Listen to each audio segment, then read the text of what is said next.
శ్రీమాత్రే నమ. జై గురు దత్తాత్రేయ నమ. ఈ వీడియోలో మనం వృషభ రాశి వారికి డిసెంబర్ 2వ తారీఖు నుంచి 29వ తారీఖు మధ్యలో మారబోతున్నటువంటి శుక్రగ్రహ సంచారం వృషభ రాశి వారి మీద ఎటువంటి ప్రభావాన్ని చూపుతుంది అన్న విషయాన్ని మనం పరిశీలిద్దాం.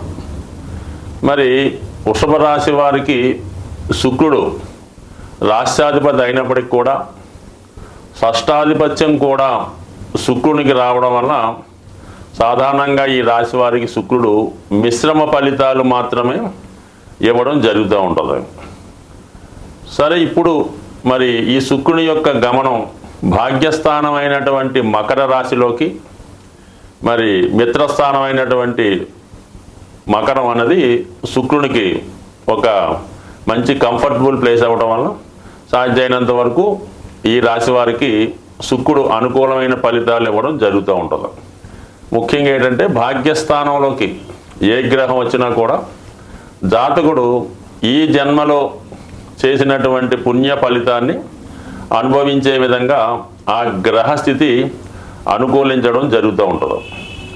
9వ భావం అన్నది సాధారణంగా ఉన్నత విద్యా అవకాశాలు, పుణ్యక్షేత్రాలు దర్శించడం, జాతకుని యొక్క తండ్రి లేదా గురువు, జాతకుని యొక్క సాంప్రదాయాలు, అతని యొక్క నడవడిక, పుణ్య కార్యక్రమాలు, అతని యొక్క క్యారెక్టరు, ఇవన్నీ కూడా జాతకుడు విషయాన్ని చెప్పడం జరుగుతుంది. ఒక జాతకుడు తను ఎటువంటి కర్మలు చేస్తుంటాడు, అతను మంచి కార్యక్రమాలు చేస్తుంటాడా, చెడు కార్యక్రమాలు చేస్తుంటాడా అన్న విషయం జాతకుని యొక్క భాగ్యస్థానం చూసి సులభంగా తెలుసుకోవచ్చు. అలాగే భాగ్యస్థానంలోకి ఒక శుభగ్రహం వచ్చినప్పుడు జాతకుడు ఆ కారకత్వాలకు సంబంధించినటువంటి కార్యక్రమాల ద్వారా శుభ ఫలితాలు పొందడం జరుగుతూ ఉంటుంది. ముఖ్యంగా ఏంటంటే మనకి ఈ శుక్రుడు భాగ్యస్థానంలోకి రావడం వల్ల ఇది వృషభ రాశిలో ఉన్నటువంటి స్త్రీలకి చాలా అనుకూలమైనటువంటి స్థితి రావడం జరుగుతూ ఉంటుంది.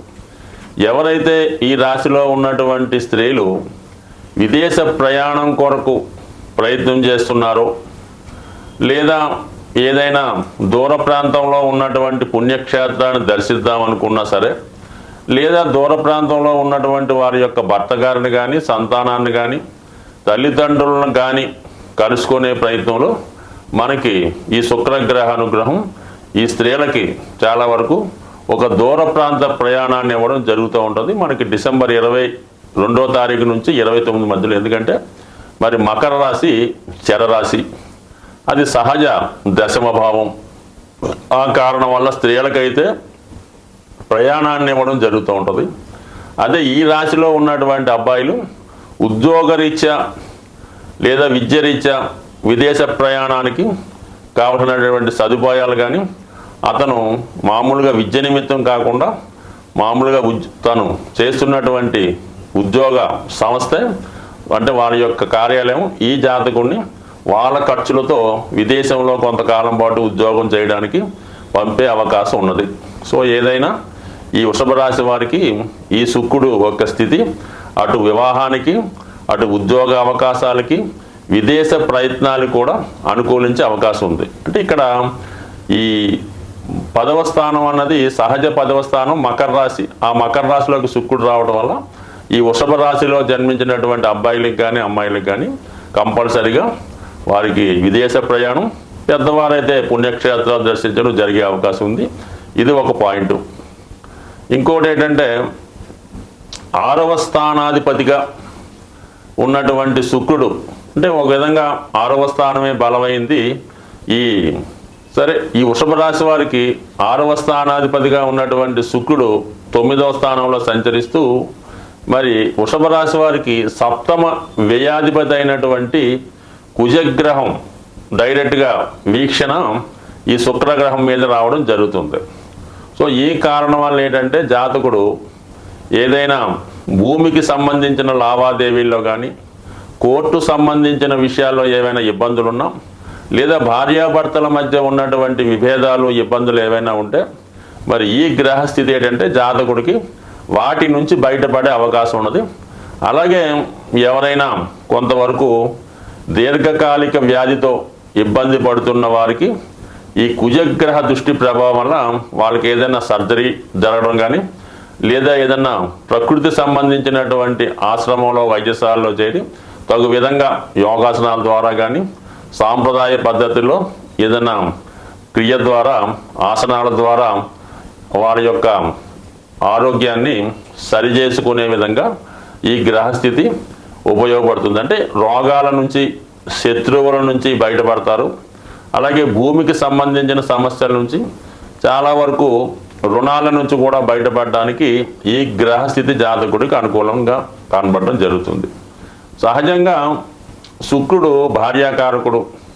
అందువల్ల ఏంటంటే జీవితంలో ఈ వృషభ రాశిలో వారు ఎవరన్నా హ్యాపీగా ఉండాలన్నా, వివాహం తర్వాత ఎటువంటి ఇబ్బందులు లేకుండా అన్యోన్యంగా వారి యొక్క వైవాహిక జీవితం నడపాలన్నా, స్త్రీలకైతే భర్త నుంచి కానీ అత్తవారి దగ్గర నుంచి కానీ ఇతరుల నుంచి కానీ ఎటువంటి వేధింపులు చికాకులు లేకుండా ఉండాలన్నా, కనీసం స్త్రీలు చాలా వరకు ఈ మధ్యకాలంలో ఎక్కువ మంది ఉద్యోగాల్లో ఉంటుంటారు కాబట్టి వాళ్ళకి ఇతర మగవారి దగ్గర నుంచి కానీ వారి యజమాని నుంచి కానీ ఏ విధమైన హెరాస్మెంట్ ఉన్నా ఎటువంటి స్ట్రగుల్ కూడా ఈ శుక్రుడు యొక్క ప్రభావం వల్లే రావడం జరుగుతూ ఉంటుంది. శుక్రుడు పాపగ్రహాలతో కలిసి ఉన్నప్పుడు ఖచ్చితంగా స్త్రీ జాతకంలో శుక్రుడు పాపగ్రహాలతో కలిసి ఉంటే వివాహానికి ముందు వివాహానికి తర్వాత ఇటువంటి వేధింపులు చికాకులు ఉంటాయి.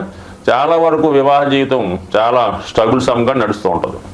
అలాగే మగవారి జాతకంలో కూడా ఈ శుక్రుడు పాపగ్రహాలతో కలిసి ఉన్నప్పుడు జాతకుడు వ్యసనపరుడై స్త్రీ వ్యామోహం ఎక్కువగా ఉండి తన జీవితాన్ని సంసారాన్ని నాశనం చేసుకునే విధంగా శుక్రుడే కారణమవుతూ ఉంటాడు. అటువంటి శుక్రుడు ప్రస్తుతం మరి మకర రాశిలో మిత్రక్షేత్రంలో సంచరిస్తుంటే కుజుని యొక్క వీక్షణ ఒక వరకు జాతకుడికి ఈ సమయంలో వివాహం కాని వారికి ఏదైనా ఒక ఫంక్షన్లోనో పుణ్యక్షేత్రంలోనో పరస్పరం మరి ఆకర్షితులై తర్వాత వివాహ విషయంలో పెద్దల అంగీకారంతో వివాహానికి కూడా ఈ జాతక స్థితి అనుకూలంగా రావడం జరిగింది. సో అలాగే ఈ మకర రాశిలో ఉన్నటువంటి శుక్రుడు ఎస్పెషల్లీ మన వృషభ రాశి వారికి నెమ్మదిగా డిసెంబర్ 29వ తారీఖు నుంచి కుంభరాశిలో ప్రవేశించి అక్కడ ఉన్నటువంటి శని భగవానుడితో కలియడం వల్ల ఎక్కువ 99% ఈ వృషభ రాశిలో ఎవరైతే అమ్మాయిలు కానీ అబ్బాయిలు కానీ ఉద్యోగం కొరకు ప్రయత్నం చేస్తున్నారో వారికి ఖచ్చితంగా డిసెంబర్ 29 నుంచి ఒక నెల రోజుల లోపల ఏదో ఒక ఉద్యోగం మీకు 100% లభించే అవకాశం ఉంది. అది సినిమా రంగం వారికి, అలాగే బ్యాంకింగ్ అండ్ ఫైనాన్స్ రంగం వారికి, అలాగే సాఫ్ట్వేర్ రంగం వారికి కూడా ఖచ్చితంగా ఏదో ఒక ఉపాధి అవకాశం వచ్చే అవకాశం ఉంటుంది. అతి త్వరలో ఈ వృషభ రాశి వారికి స్వస్తి.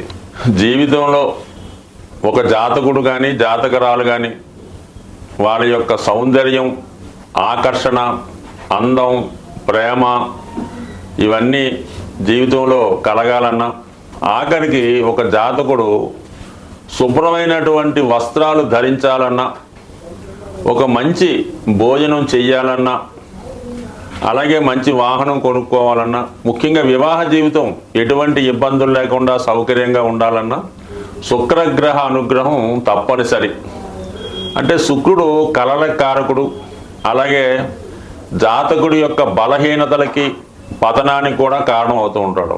ముఖ్యంగా వ్యసనాలకి శుక్రగ్రహ కారణం అవుతూ ఉంటుంది. అంటే రాక్షస గురువు కాబట్టి శుక్రాచార్యుల వారు ఇటువంటి వాటికి ఎంకరేజ్ చేస్తుంటారు అన్నమాట శుక్రుడి రూపంలో. అంటే స్త్రీ వ్యామోహం, అలాగే తాగుడు లాంటివి, మరి జోదం, దొంగతనాలు, హత్యలు, రేపులు వీటికి కూడా ఈ శుక్రుడు వివిధ పాపగ్రహాలతో కలిసి ఉన్నప్పుడు, చంద్రుడు కూడా బలహీనమైనప్పుడు జరుగుతూ ఉంటాయి. అంటే శుక్రుడు సాక్షాత్తు లక్ష్మీ స్వరూపం లాంటిది అనుకుందాం. అంటే శుక్రుడి యొక్క అధిదేవత లక్ష్మీ అమ్మవారు. అంటే లక్ష్మీ అమ్మవారి యొక్క అనుగ్రహం కావాలంటే జాతకుడి యొక్క జన్మ జాతకంలో శుక్రుడు ఎటువంటి కళంకం లేకుండా ప్యూర్గా సింగిల్గా శుభగ్రహ స్థానంలో ఉంటే జాతకుడికి అదృష్టం వరించడం జరుగుతుంది. శుక్రుడు ఎటువంటి పాపగ్రహంతో కలిసినా ఆ గ్రహ కారకత్వాల ద్వారా జాతకుడు పతనం అవడం జరుగుతూ ఉంటుంది.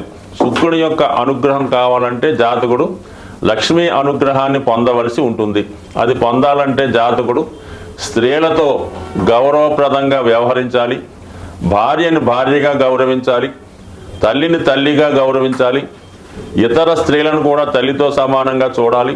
అలాగే తన కుటుంబంలో ఉన్నటువంటి కోడలను కానీ, కుమార్తెను కానీ, మదర్ను కానీ, చెల్లెళ్ళను కానీ, అక్కలను కానీ దేవతా స్వరూపంగా కొలిచి దానికి అనుగుణంగా వాళ్ళకి వివిధ రూపాల్లో ఎటువంటి ఇబ్బంది రాకుండా, వాళ్ళకి బాధ కష్టం రాకుండా ఖచ్చితంగా వాళ్ళకి అన్ని సౌకర్యాలు కల్పించాలి. జాతకుడికి ఉన్నా లేకపోయినా వాళ్ళకి బట్టలు, నగలు, సమయానికి వివాహం చేయడం ఇవన్నీ కూడా సమకరించినప్పుడు జాతకుడిలో ఉన్నటువంటి శుక్రగ్రహం యాక్టివేట్ అయి జాతకుడికి శుభ ఫలితాలు రావడం జరుగుతూ ఉంటుంది. ఒకవేళ మీ కుటుంబంలో మీరు ఎంత ఉన్నత స్థాయిలో ఉన్నా, మీ కుటుంబంలో ఉన్నటువంటి స్త్రీలకి ఎంత సౌకర్యంగా చూసినా మీ సిస్టర్కో, మీ అక్కగారికో, మీ కుమార్తెకో సమయానికి వివాహం చేయకుండా ఉంటే అది కన్యశాపం అనే ఒక శాపం తగులుతూ ఉంటుంది. అంటే ఇది శుక్రగ్రహ ఆగ్రహానికి గురవడం జరుగుతూ ఉంటుంది.